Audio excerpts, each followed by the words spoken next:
Ça devient de plus en plus compliqué pour les gens diplômés de trouver un emploi. On a des diplômes, mais on n'a pas d'expérience. C'est ce qu'ils nous reprochent toutes les structures, en fait, qu'on n'a pas de l'expérience. Je m'appelle Lilith Lemoine, je suis arménienne et j'ai 25 ans. J'ai fait beaucoup de bénévolat, de l'accompagnement des personnes âgées, des personnes étrangères dans leur gestion administrative, dans leur traduction. Ça m'a toujours intéressée, du coup je me suis dit que ça serait bien d'exercer ce métier.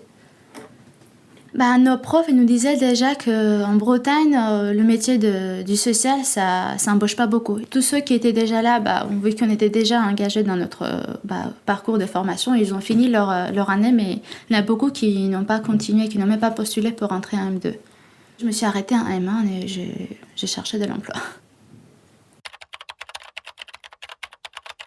Et ça serait bien que les universités aident les étudiants, les gens diplômés dans leur recherche d'emploi. La période de recherche d'emploi, c'est une période très compliquée. Il y a aussi la question de porter un accent, d'avoir un nom à consonance étrangère. Ça peut aussi avoir des conséquences sur tes recherches d'emploi.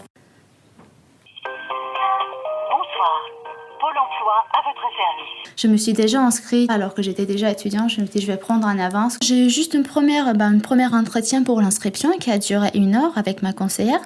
Et elle m'a demandé si j'étais autonome dans ma recherche. Et ça s'est arrêté là. J'ai pas vu après ensuite ma conseillère. J'ai répondu à plusieurs annonces. J'ai envoyé beaucoup de candidatures spontanées. Je regardais tous les jours les annonces sur Internet. Je sortais pas beaucoup en fait, je voyais pas beaucoup mes amis. J'allais vraiment voir tout ce que je pouvais trouver en fait. Sauf que ça n'a jamais rien donné.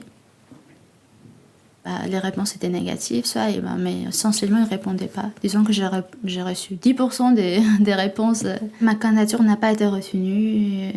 Tous les blablabla qui est dans les courriers, mais il ne justifie jamais en fait.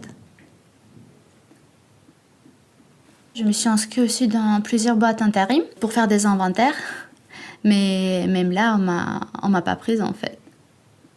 Avant d'avoir une mission de 3-4 heures, il fallait passer je sais pas combien de temps déjà pour faire les allers-retours, pour faire l'examen, pour signer le contrat, pour qu'ensuite on vous appelle et on vous dit vous savez, il y a tellement du monde qui ont candidaté, là que vous n'êtes pas prise parce qu'on a besoin de moins de monde.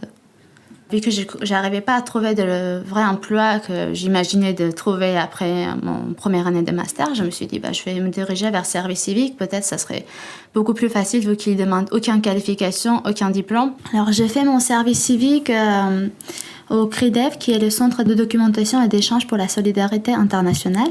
Je suis sur la mission d'accueil et accompagnement du public. Je fais un diagnostic départemental sur la mobilité internationale.